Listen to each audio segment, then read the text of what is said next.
we need to understand that all of this new social media, all of these new devices that catalyze it.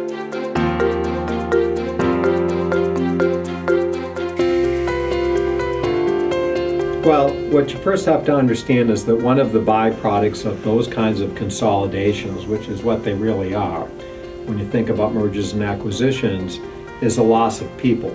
So when you have a loss of human capital and you have the added complexity of putting together two very complex, disparate ecosystems, if you can think about it that way from an information technology perspective, it's the time when you are most rife with the opportunity for problems, and you have got to find ways to automate your investigation of the sort of likely pitfalls in those comparative technologies, because it's at that very point where you can't possibly have enough people to do it manually.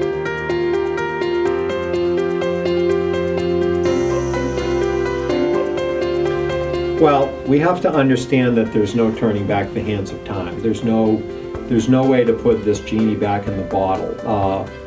As managers, we need to understand that all of this new social media, all of these new devices that catalyze it, things like our smartphones and our iPads, are part now really of the web of our corporate infrastructure, and all of our back office infrastructure and middleware topologies are going to need to be robust enough to support all of that added, occasionally connected mobile computing. And that's a reality. We can debate whether it's appropriate. We can debate how much of it's a consumer or a sort of personal issue. But the reality is we're going to have to prepare for it because we really have no choice.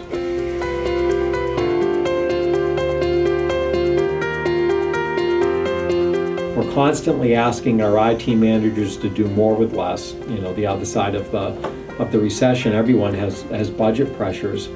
80% of our IT resources in any given period go to support the existing application inventories that are already in place and require ongoing maintenance and caretaking.